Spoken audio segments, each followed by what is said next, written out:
de-Benzinization or de-Ivanishvilization of Georgia.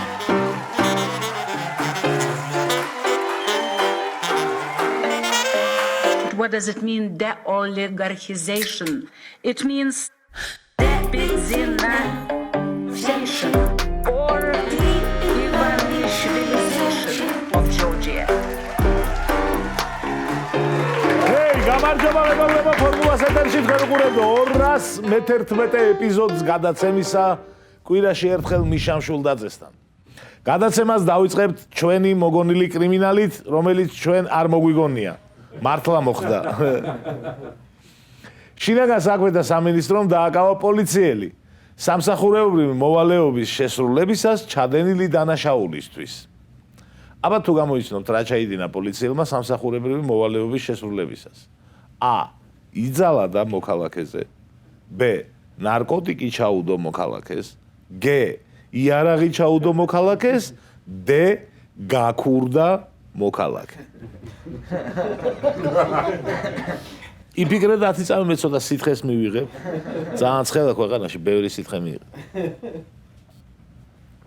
სწორი პასუხია D. ქურდობა.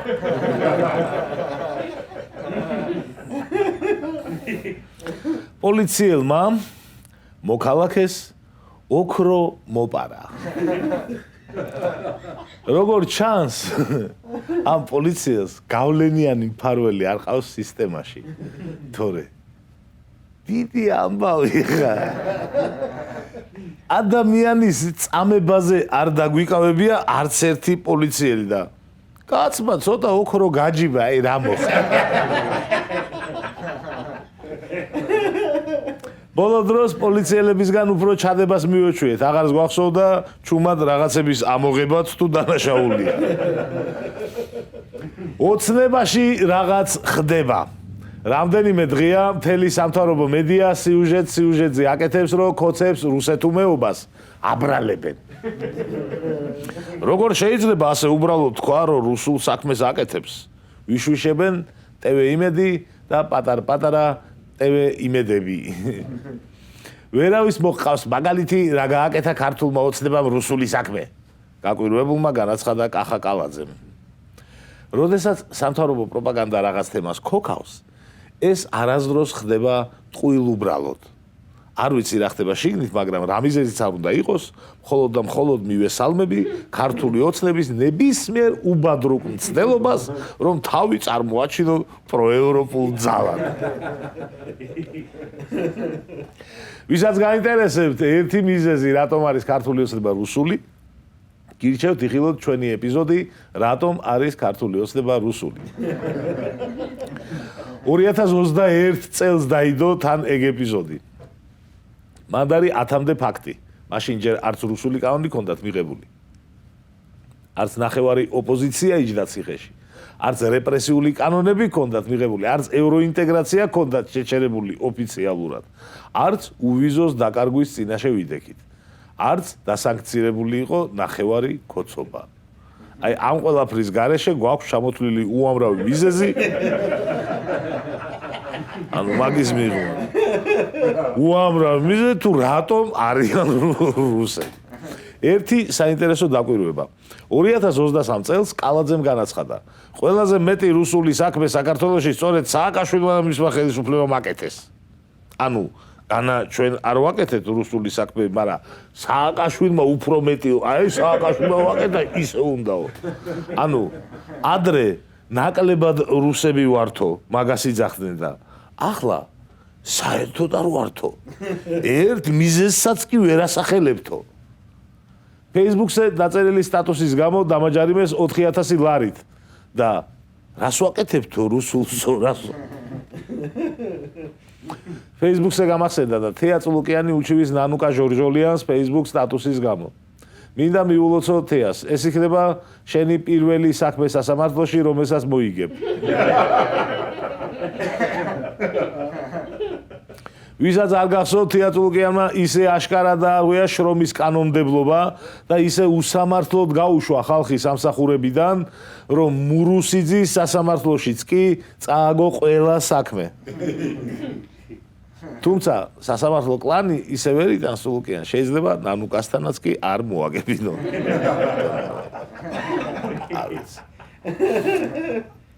თეაჩივის იმის გამო, რომ მამაჩემს ნუაბრალებთ ჯავათობას, კი გამოჰქონდა სიკვდილით დაჯის განაჩენები, მაგრამ განაჩენების დიდი ნაწილი არ აღსრულებულაო. ანუ საქართველოს ევროსაბჭოში გაწევრიანება რო გვინდოდა და ამიტომ სიკვდილით დაჯის განაჩენების ნაწილი არ აღვასრულეთ, ამიტომ მოსამართლე კაი ტიპი ყოფილა. ძალიან უცნაურია, რომ იმედს არ დაუწყია კამპანია, რომ ამერიკაში დღემდე არის სიკვდილით დასჯა. ჩემი აზრით, უნდა აღადგინოთ სიკვდილით დასჯა და თქვათ, რომ თქვენ მიიღეთ ამერიკული კანონი. რა ვიცი, ხის და ჯარიმების არ გვეშინია და იქნებ სიკვდილის დასჯის დაბრუნებამ შეცვალოს ეს სიტუაცია. თეატრალურიის კომისიაზე არ მისვლა, ისჯებოდეს სიკვდილით. მარტო მაგ მუხლზე დააბრუნეთ და უფრო მაგარი იურიდიული კაზუსი შეიქმნება. ანუ ამ წუთას ასეთი სიტუაციაა, რომ კომისიაზე არ მისვლა დასჯადია ადმინისტრაციულ სამართალდარღვევათა კოდექსითაც და სისხლის სამართლის კოდექსითაც, რაც იურიდიული სიგიჟია. ასეთი იურიდიული ხარვეზისას მოსამართლე უნდა მოიქცეს შემდეგნაირად, ვინაიდან ორი კანონი აწესრიგებს კომისიაზე არ მისვლის საკითხს, უნდა გამოიყენო ნაკლებად მძიმე კანონი და იხელმძღვანელო ადმინისტრაციული კოდექსით. ეს არის იურისპრუდენციის ანაბანა, მინიმალური სტანდარტი სამართლიანობის. თქვენ ადექით ახლა და სიკვდილით დასჯა შემოიტანეთ და უფრო მაგარი კაზუსი იქნება, რომ ერთი და იგივე ქმედებაზე გათვალისწინებული იქნება ჯარიმაც, სიკვდილით დასჯაც. საინტერესო არის ჯარიმა ან სიკვდილით დასჯა. ნეტა რომელს გამოიყენებს მოსამართლე?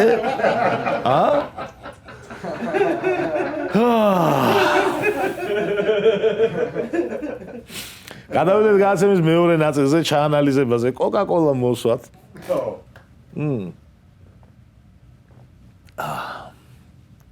ამდენი ხანია ეს გადაცემა არსებობს და არასდროს ჩაგვიანალიზებია საფუძვლიანად ჩინეთი. დღევანდელი ეპიზოდის ჩასაანალიზებელი თემა იყოს რა სურს ჩინეთს. გადაცემის ფორმატიდან გამომდინარე ვერ შეგვიძლია რომ ჩინეთის გეოპოლიტიკურ და ეკონომიკურ პოლიტიკას ისე გავანალიზებთ, რომ სამეცნიერო კვლევა გამოგვივიდეს, მაგრამ თითქმის ყველა ქართულ უნივერსიტეტში გამოცდის ჩასაბარებლად რომ გეყოფათ მაგდონეზე ჩინეთს სურს გახდეს ნომერი პირველი სამხედრო და ეკონომიკური ძალა მსოფლიოში. ვისაც ძალიან მოკლედ გიყვართ ამბების მოსმენა, უკვე შეგიძლიათ გადართოთ. პასუხი ესაა, რომ პირველობა უნდა.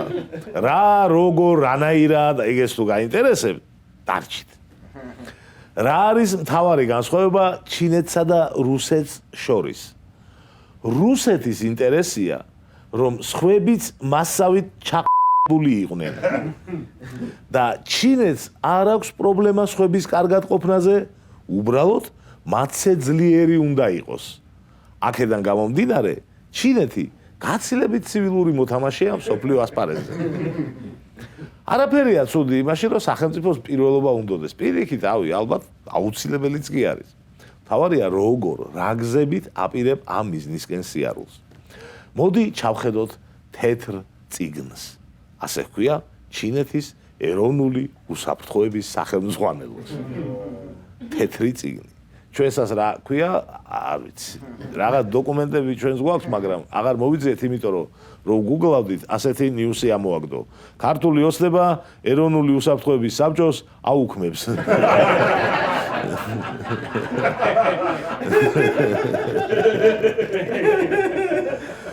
გაგიკვირდებათ და ეს სწორი გადაწყვეტილებაა. ეროვნული უსაფრთხოების საბჭო არის სათათბირო ორგანო, სადაც ჭკვიანი ადამიანები იკრიბებიან და ქვეყნის წინაშე არსებულ გამოწვევებს განიხილავენ და მერე მოქმედებენ. და ქოცებმა რა უნდა ითათბირონ. ბიძინას ეტყვიან რუსები, ბიძინა ამათ ეტყვის და შესაბამისად იმოქმედებენ. უსაფრთხოების საბჭო არა ესა კიდე. არავი. თუ გახსოვთ რუსეთი უკრაინაში რო შეიჭრა, მაშინ საზოგადოებაში გაჩნდა შეკითხვა პირველ დღეებში. უსაფრთხოების საბჭო არ უნდა შეიკრიბოს? ჩვენს რეგიონში ჩვენი ოკუპანტი თავს დაესხა ჩვენს მეგობარ სახელმწიფოს, მაშინ უკრაინა ქოცების მეგობარი სახელმწიფო იყო. საქართველოს უსაფრთხოების საბჭო შეიკრიბა რუსეთის უკრაინაში შეჭრიდან 8 თვის შემდეგ.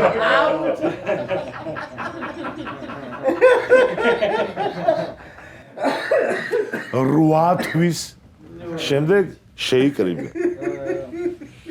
უკრაინა უკვე კონტრშეტევაზე იყო გადასული და ნახევარი საქართველოს ზომის ტერიტორია უკვე გათავისუფლებული ჰქონდა, რომ შეიკრიბნენ. ხო და ცხადი იყო, რომ ამ საბჭოს არსებობას აზრი არ ჰქონდა. უსაფრთხოების საბჭო ჭირდება სუვერენულ სახელმწიფოს. ბიძინას შეპსს რა თუნდა უსაფრთხოების საბჭო? დაცვის სამსახური და შავმაიკიანი ბიჭები საკმარისია შეპსს.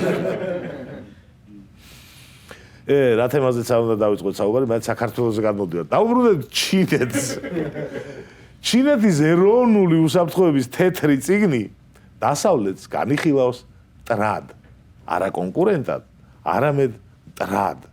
ჩინეთი დასავლეთს განიხილავს როგორც იდეოლოგიურ და სისტემურ საფრთხეს, რაც მოითხოვს სრულ მობილიზაციას.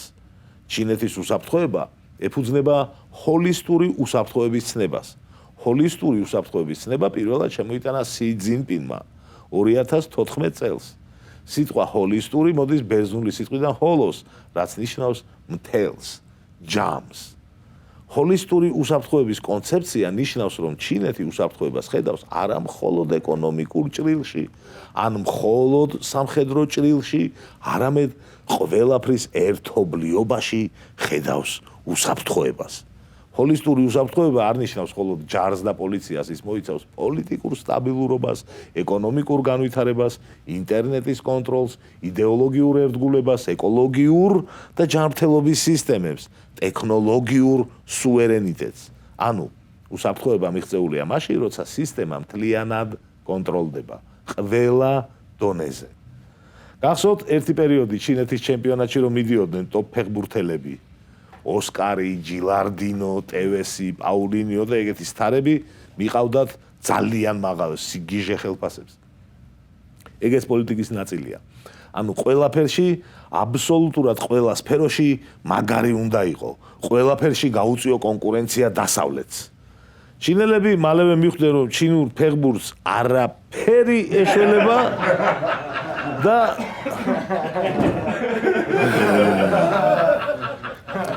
ფულის ყრას დაანებეს თავი. სამაგიეროდ ოლიმპიადაზე თუ კი რამე სახეობა არ გაგიგიათ, ყველაფერში ფულს ასხამს ჩინეთი, რათა ოლიმპიადაზე გუნდური პირველი ადგილი დაიკავოს. ბოლო ოლიმპიადაზე ამერიკამაც 40 ოქროა იყო და ჩინეთმაც. ვერცხლებით და ბრინჯაოებით აჯობა ამერიკამ. მოკლედ, ჩინეთმა გადაწყვიტა, რომ დასავლეთთან კონკურენციაში შევიდეს აბსოლუტურად ყველაფერში. ჯარი, ეკონომიკა, ტექნოლოგიები, ჯანდაცვა, ბირთვის ტყორცნა, 10 მეტრიდან წყალში ვინ უფრო ლამაზად ჩახტება, ყველაფერში. უკვე თამამად შეიძლება ითქვას, რომ ჩინეთი სერიოზულ კონკურენციას უწევს დასავლეთს თითქმის ყველაფერში, განსაკუთრებით მეცნიერებასა და ტექნოლოგიებში. სამართლიანობა მოითხოვს აღინიშნოს, რომ დასავლეთის დამსახურებითაც დასავლეთმა მისცა ჩინეთს წვდომა უამრავ ტექნოლოგიაზე. ჩინეთში ააშენა ქარხნები, მაგრამ მოდი ამას ეხლა დავარქვათ ვალის გასტუმრება. იყო დრო, რომ ჩინეთმა მოგცა სამყაროს დენთი, ქაღალდი, კომპასი, ქათამი, ღორი, იხვი, გრიპი. დასავლურ ტექნოლოგიებზე წვდომა რუსეთსაც ჰქონდა, მაგრამ ჩენა ვითარეს. ამიტომ დაუფასოთ ჩინეთს. ძალიან კარგად აითვისეს და განავითარეს ყველაფერი კარგი. ჩინეთის პლუსი არის ისიც, რომ რელიგიას არ იყენებს ინსტრუმენტად, პოლიტიკურ ინსტრუმენტად. ფეხებზე კიდია მესამე რომობა და მეშვიდე ამსტერდამობა. არ აინტერესებს. რელიგიური ფუნდამენტალიზმი დაარულაყებს ტვინს საკუთარ მოსახლეობას. ტექნოლოგიები სახელდება ნაციონალური გადარჩენის საკვანძო ფაქტორად. ჩიპებში არ ეძებს ეშმაკს, მეტიც ჩიპების ერთ-ერთი უდიდესი მწარმოებელია. ჩინეთმა მოახერხა და ერთდროულად კაპიტალისტურიც არის და კომუნისტურიც. ანუ ჩინეთი დღეს სახელმწიფოს მიერ მართული ავტორიტარული კაპიტალიზმია. ერთპარტიული კომუნისტური მმართველობა პლუს მაყუთის კეთება კაპიტალისტურად. რავი, ქოცის 64 ალბათ ასეთია. თუ სადმე სამართალი არსებობს, ბიძინა რომ 100 წლის შემდეგ მოკვდება, ჩინეთში უნდა მოხდეს. ჩინეთს დააპდეითებულ საბჭოთა კავშირსაც ეძახიან. წარმოიდგინეთ, საბჭოთა კავშირში Apple-ის და Microsoft-ის ქარხნები რო გუგუნებდეს და ევროპებში რო გვევლო სამოგზაუროდ. შეიძლება მეც მეთქვა რომ რა ქვეყანა დაანგრიესო. აი რაღაცა ეგეთი შექმნეს ჩინელებმა, ანუ ძალიან სახიფათო ჰიბრიდია.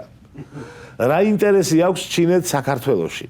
ზუსტად იგივე, რაც სამხრეთ ამერიკაში, აღმოსავლეთ ევროპაში, აფრიკაში, სავაჭრო და ლოჯისტიკის კონტროლი. ჩინეთი მსოფლიოს მასშტაბით ფლობს ან მართავს 100-მდე პორტს. პორტების და რკინიგზების მფლობელობით ჩინეთი იცავს საკუთარ მიწოდების ჯაჭვებს.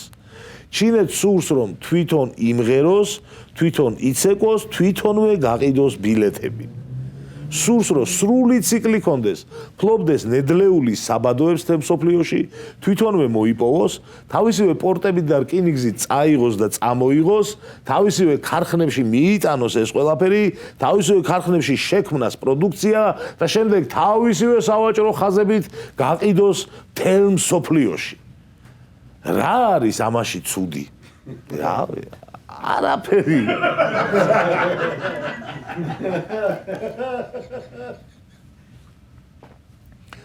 რუსეთ ჯობს ცხადია.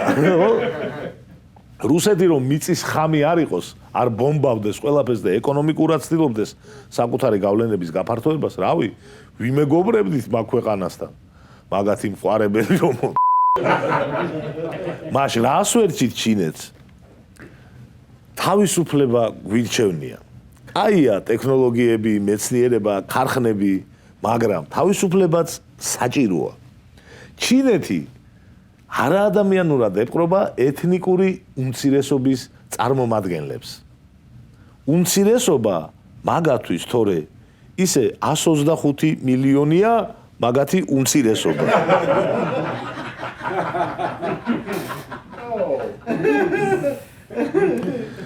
ეთნიკური ერთიანობა ხშირად ხვდებით ასეთ ტერმინს ჩინურ ოფიციალურ დოკუმენტებში. ეს ტერმინი 1000-ნაირად შეიძლება განმარტო, მაგრამ პრაქტიკაში განხორციელებული ქმედებები აჩვენებს, რომ ეთნიკურ ერთიანობაში იგულისხმება განსხვავებული იდენტობის წაშლა, კულტურული ასიმილაცია, სხვა ენების მოსპობა და საბოლოოდ ერთნაირი ჩინეთის ჩამოყალიბებაა მიზანი. ერთი ენა, ერთი ეთნოსი, ერთი იდეოლოგია, ერთი პარტია. რავი, ასეთი სახელმწიფოს მსოფლიო დომინანტობას მე არ უგულშემატკივარი. ტექნოლოგიები და კეთილდღეობა მშვენივრად თანაარსებობს ადამიანის უფლებებთან. ასარჩევად თუა საქმე მეცნიერებაც იყოს, კაი ეკონომიკას და პლუს ადამიანის უფლებებიც არის თან ეგეთი ევროპა და წესიერი მთავრობის პირობებში ღია კარი ჩვენთვის ეგეთ სამყაროში. სულ თავისუფლად შეგვიძლია ევროკავშირში ვიყოთ და ჩინეთთან კარგი ურთიერთობები გქონდეს. სხვათა შორის ძალიან მნიშვნელოვანია, რომ ქართული ოპოზიცია საუბრობდეს ჩინეთთან ურთიერთობებზე. როგორი იქნება საქართველოს ურთიერთობები ჩინეთთან მათ შემდეგ, რაც ქოცებს გავყრით. სასურველია ჩინეთმა იცოდეს, რომ ქართული ოპოზიცია არ არის ანტიჩინური. ჩინეთთან გვექნება ძალიან კარგი ეკონომიკური და კულტურული ურთიერთობები, როგორც ევროკავშირის ყველა ქვეყანას. ვისაც ჩვენი ტერიტორიები არ აქვს ოკუპირებული, ყველასთან კარგი ურთიერთობები გვინდა. მაგრამ ჩვენ თვითონ ევროკავშირში ვიქნებით.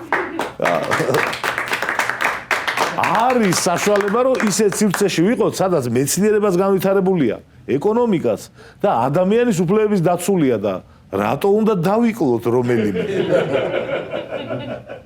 არაფერი პირადული, მხოლოდ კარგი ცხოვრება. რა იქნება მომავალში? როგორ დასრულდება დასავლეთის და ჩინეთის ბრძოლა? ეს არავინ იცის. კარგი იქნება თუ ეს ბრძოლა გადავა ჯანსაღ კონკურენციაში და არა დაპირისპირებაში. ამით ორივე მხარე მოიგებს, მთელი მსოფლიო მოიგებს. თუ მაინც და მაინც ბრძოლაში გადაიზრდება, მე ფსონს მაინც თავისუფალ სამყაროზე დავდებდი. ჩემი აზრით, თავისუფალი ადამიანი ბოლოს მაინც აჯობებს ნებისმიერ პროგრესულ დიქტატურას. კი, დიქტატურას აქვს ბევრი უპირატესობები. რავი, მოდი ავაშენოთ პორტი 5 სამუშაო დღეში და აშენდება. დემოკრატიაში ეგ ვერ მოხდება. დიქტატურა შეუძლია ხელის გადკაცუნებით 3 დღეში ააშენოს საავადმყოფო. ჩვენ ისე ამაშიც არ გაგვიმართლა, დიქტატორი ყავს, რომელიც წლებია ვერ აკეთებს ვარკეთილის ჭერს. მაგრამ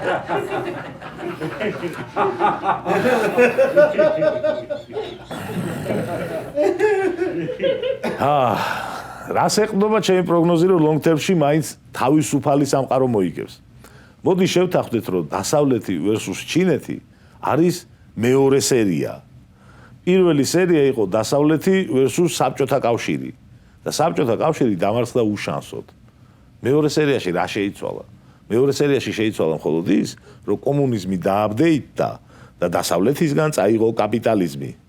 დასავლეთის წინააღმდეგ მოგვევლინა კაპიტალისტური კომუნიზმი.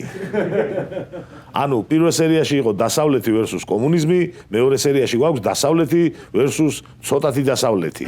ცოტათი კომუნიზმი. ნაწილობრივ დასავლეთი ვერ მოუგებს ჩემი აზრით დასავლეთს. ჩემი აზრით დასავლეთი დამარცხდება იმ ძალასთან, რომელიც იქნება უფრო დასავლური. ანუ ვინც ტექნოლოგიებშიც უფრო მაგარი იქნება, ეკონომიკაშიც და ადამიანის უფლებებშიც. დასავლეთის ჰეგემონიას დაასრულებს ის, ვინც ყველაფერში უკეთესი იქნება მასზე. ცოტათი დასავლეთი ვერ დაამარცხებს დასავლეთს. რავი, ნახოთ, გამოჩნდება 50-80 წლის შემდეგ და თუ შევცდი, მე მაგ დროისთვის შეიძლება ცოცხალი აღარ ვიყო, კომენტარებში ბები არ დამიწერე.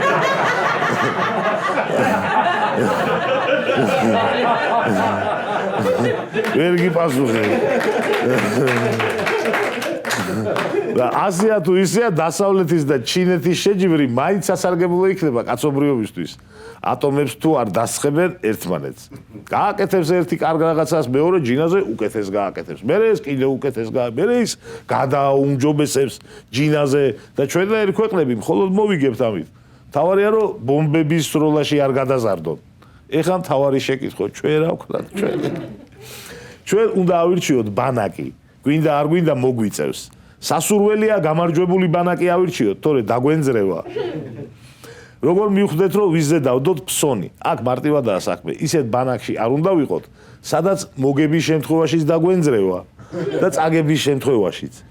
აი მაგალითად ავირჩიეთ რუსეთი და რუსეთმა მოიგო ომი. ჩვენ მაინც არ ვიქნებით კარგად. რუსეთი ჩვენს მიგვიერთებს მერე და ისევ დაიწყებს ჩვენი იდენტობის წაშლას, ასიმილაციას, გაგწყვიტავს თავის მომდევნო ომებში და ასე შემდეგ. ამიტომ აქ ეხა გამარჯვებულის ბანაკში ყოფნაც სისულელეა მაინც ვაგებთ. ამიტომ უნდა ავირჩიოთ თავისუფალი სამყაროს ბანაკი და თუ მოიგებენ, კარგად ვიქნებით, თუ წააგებენ, ცუდად ვიქნებით. ანუ 50-50-ია აქ შანსი. რუსულ ბანაკს თუ ავირჩიეთ, მოიგებენ, წააგებენ, მაინც დანძრეული გვაქვს.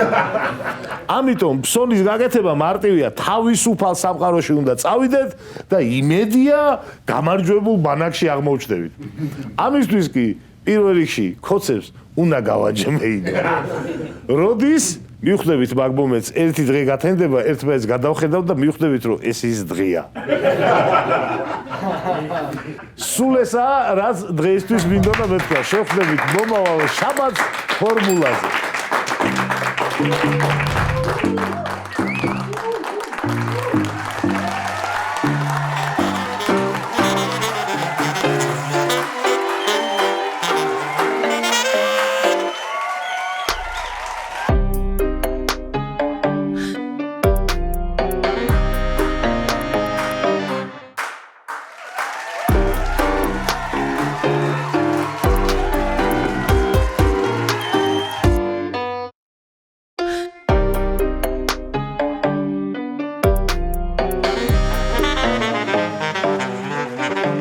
მოგესალმებით.